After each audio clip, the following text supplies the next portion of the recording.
Сайн байцгаана уу? Чиглэл компани үйлдвэрлэлийн албаны дарга Солонгорд байна. Манай компани нь дотоод одоо 30 нэрийн 130 гаруй төрлийн бүтээгдэхүүн үйлдвэрлэдэг. Бид 2023 онд одоо бүтээгдэхүүний нэр төлбөр нэмэгдүүлэх үүднээс 5 бүтээгдэхүүн үйлдвэр шинээр үйлдвэрлэхээр болсон. 2023 оны 1 сарын одоо босгон дээр бид нэр одоо ариутгачаа 4 төрлөөр үйлдвэрлээд 188, 288, 380, 438 гэсэн 4 төрлөөр үйлдвэрлээд борлуулахад бэлэн болоод байна. Ариутгач одоо үйлдвэрлэх гол шалтгаан гэх юм бол одоо манай Монгол улс одоо дэлхийд ходоодны хадгалдраар мэдэн дээгүүр тэргүүлэх байранд явж байгаа. Үүний гол шалтгаан гэх юм бол одоо дутуу ариутгсан аяр тав халбах сэрээнээс болдог. Одоо дутуу ариутгсан юу гэхээр монголчууд болохоор нэг ингэж алддаг л да. Халуун усанд угаагаад угаалгын нутгаар угаачсан аяр тавыг ариутгаад ингэж боддог. Тэр нь бол нэг 40-50% дээр нэм бактери босддог байгаа. Бид одоо энэ хүн нэм бактерийг устгах үүдний бүрэн одоо 99.99% устгах зорилттой одоо энэ ариутгачийг санал болгож байна. Энэ ариутгач маань болохоор кварцын гэрлээр хатаагаад ионы гэрлээр ерөнхийдөө ариутгаж өгдөг ийм бүтээгдэхүүн байгаа. За манай ариутгач маань энэ 438 литрийн ариутгаж байгаа. Хоёр хаалгатай. Ингээд дээдлийн хаалга нь ингээ гэх юм бол энэ хамгийн дээдлийн тавцсан нь болохоор нийт 5 тавцантай тавиртай. Энэ нь болохоор нэржийн ийм тавир байж байгаа. Зэвэрдгүү ган. Тэгээ энтлийн жижиг нүхтэй юун дээр нь тавирын дээр болохоор халбах сэрээ тэгээ хутах зэрэг нөгөө жижиг унах зүйлсийг юу байрлуулна. Дараагийн энэ тавирууд дээр болохоор одоо томоохон аяр тавг тэгээд юу ариутгах зүйлүүдэд шидэн идлүүдэд тавьж өгөх хэрэгтэй байгаа. Тэгээд бидний ариутгачийн маань одоо нөгөө арчид цэвэрлэгтэй болохоор сэтгнүүд нь бүгд ингээ автдаг. Тэгээ хамгийн гол нь нөгөө нэг шүтлэг хүчлэлэг тийм үгээр арчид цэвэрлж болохгүй. Зүгээр чигтэй юу даавгаар арчаа цэвэрлэх тийм тохиромжтой байж байгаа.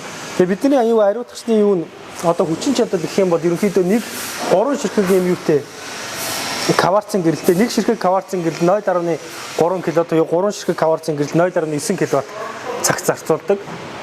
Тэгээ дээрээ нэг ширхэг ионы гэрэлтэй. Тэгээд тогонд болохоор бүх ариутгачнууд бүгд 220-д ажилладаг. Тэгээд тогонд залхад бидний улаан гэрэл асаад ажиллуулж эхлэхэд энэ ногоон гэрэл асаж байгаа ингээд юугаа дарахад одоо ингээд ногоон гэрэл 2 гэрэл асах юм бол хэвийн ажиллагаатай байна гэсэн. Тэгээ ингээд ажиллуулаад ихсэн тохиолдолд юу ариутгач маань шууд юу гот одоо тэг кварцын гэрэл маань энэ конопиг эргүүлэхэд ажиллаж байгаа. Тэнгүүдээ энд нэг товч байгаа. Энэ товч нь хаалгаар дарагдаад энэ болохоор ионы гэрлийг ингээд хаалга хаагдсан тохиолдолд ионы гэрэл маань ингэж ионоор ингээд ариутгах эхэлдэг гэсэн үг. Тэгээ ерөнхийдөө энэ цагийн баада уу цагийн хэрлэнээ ингээд бүтэн ингээд эргүүлэхэд 60 минут уу 1 цаг явна. Тэгээ хамгийн багадаа нөгөө нэг аяр тавг ариутгаад энэ дотор дүүрэн хийцэн байхад 60 минутын дотор ариутгах дуустдаг байгаа. Нэг цикл нь. Дуусгаад 10 минутын дараа, 10 минутын дараа. Тэгээд аюулгүй ажиллагааны үүднээс ерөнхийдөө одоо бидний тэр кварцын гэрэл одоо ингээ улаагаад ерөнхийдөө халтсан байна тий. Энэ хамгийн наадталт нь байж байгаа энэ юу маань болохоор нөгөө юу гэрлээ ерөнхийдөө нөгөө ингээ аяр тавг хийхэд нөгөө хагарахгүй гэсэн үгнээс хамгаалт маягаар хийгдсэн юу байж байгаа. Тэгээд шууд залгангууд энэ 70 градус дээр өөрөө шууд ариутгаад нэмэхс 70 градус дээр ариутгаад хатаагаад эхэлцдэг гэсэн. Тэгээд одоо инхээр манай ариутгач маань ажиллаж байгаа.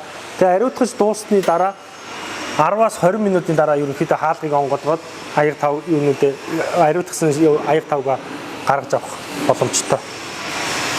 За аяр тавга одоо ариутгаад ийш үзүүлээд ингээд ерөнхийдөө ариутгачаа задгаад тогонд улаан гэрэл асцсан байгаа. Тэгээ авчирсан угаас аяр тавгнуудаа ерөнхийдөө одоо юугаар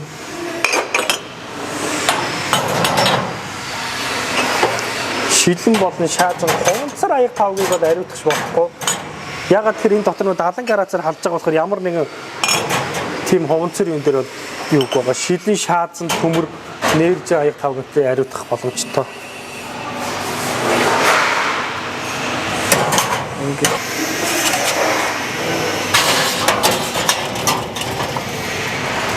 тэгээ бидний одоо энэ дээр ингээд бүтэн ингээд яг цикл үе 1 цаг маань эхэлнэ.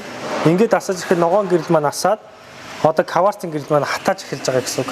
Хагийн дараа дээр хаалга онгоолгоод явах. Энэ хаалгыг онгоолгоход ерөнхийдөө юу байж байгаа? Энд нөгөө ионы гэрэл буюу бидний хит ягаан туяаны гэрэл гэж байгаа. Тэр ионы гэрэл маань энийг ариутгах байгаа.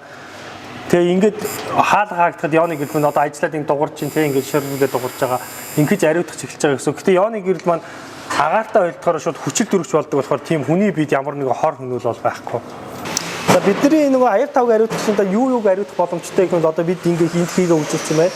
Жишээлбэл одоо ингээд хутаг, халбаг сэрээ, тэгээд одоо нээржин аяр тавг, тэгээд шаазан шил гээд эдгээр аяр тавгуудыг хийхэд бол бидний ариутгах боломжтой. Харин бусдаараа нөгөө хуванцар аяр тавг хийх хуванцар одоо пиавер энтер зүйлүүд хийх юм бол ер нь бол 70 градус дээр жоохон ховроод мөнгө үнэрээ орох магадлалтай. Тэгэхээр дандаа шил шаазан хэдлүүд ариутгах зорилттой байна. Тэгээ бидний энэ ариутгахын дээр гардаг эвдрэх хэмтлийн талаар гэх юм бол ер нь юу эвдрэх магадлалтай вэ гэхээр одоо шил шаазан аягнуудаа хийхдээ ингээд болгоомжтой хийхгүй бол тэр ард нь байгаа тэр каварцын гэрэл маань ерөнхийдөө хүчтэй юмар цогч мөх юм хагарах эвдрэх магадлалтай. Тэгэд хоёрдугаарт энийг хамаагүй ер нь мушгаад чанга мушгаад энд нь ингээд тулцсан байж дахиад эргүүлэх юм бол одоо бидний цагийн ирлээ баадам маань эвдрэх магадлалтай. Тэгэд ер нь бол нөгөө энэ тийм тавихтаа болгоомжтой явахгүй бол хаалга үүдээрээ юм цохоод явах юм бол хаалга үүд маань эвдэрч гимтэх бас магадлалтай байгаа. Өөр бусдаар энэ дэр эвдрэх зүйл бол байхгүй. Тэгээ манай компанийн хувьд бол энэний бүх сэлбэг гэдэг нь бүгд байж байгаа. Тэгэхээр биднээс буцаагаад одоо нөгөө засвар энэ төр хийх бүрэн боломжтой гэсэн үг. Анхаарах зүйл гэх юм бол одоо нөгөө арчид цэвэрлэгтэй бол ер нь нойтон юм уу шатамхаа зүйл. Тэгээд нэг бол угаалгын унтдаг мунтгаад арчид цэвэрлэх хориотой. Тэгээд дээр нь одоо энэ тавцсан энэ төр нөгөө нэг халах юу хуванцар идлэл мэдлэл одоо нөгөө подноос тавьж хүнд дац юмнууд тавих бол хориотой байж байгаа.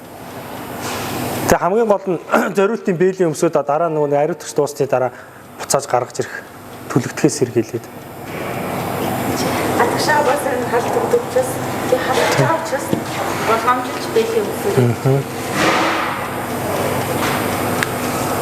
Одоо ингэж ячихгүй зогсож байгаа цаг яагаад өнгөн өштэй одоо тэнгууд чи нэг цаг болсныхаа дараа тий унтраачаад зурагтаа авахгүй байлгаж болно.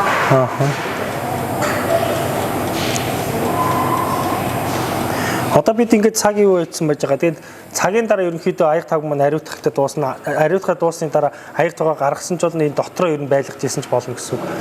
Ямар нэгэн тоос шороо ийшээ орохгүй.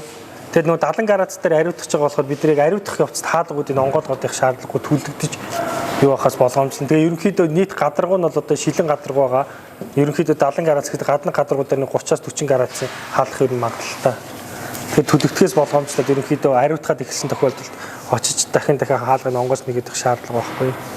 Аяг тавг ариутгачийг маань одоо арчид цэвэрлэх байна л да. Одоо юу зөвхөн өөрийг нь тэгэхэд бол зүгээр чигтэй даавгаар зөөлөн одоо илгээ алчраар юм арчид цэвэрлэх юу те. Түүнээс одоо нэг хүнсний зориултын одоо юу гэдэг хүнсний зориултын нэг савн бок мокор ингээ угааж цэвэрлэх юм бол ерөнхийдөө дараа нь аяг тавг угаахад хор хөнөөлтөй байх талтай. Тэгээ хүчлэг, шүтлэг тийм юугаар аяг тавг угааж энийг цэвэрлэж болохгүй. Тэгээ дээрээс нь юу галт эсвэргүй ойрхон ингээ газ маз байрлуулах, дээр нь хүнд зүйл байрлуулах энэ төр дээр бол энэ ариутгчийн нэг эвдрэл гэмтэл бас нөлөөлөх талтай.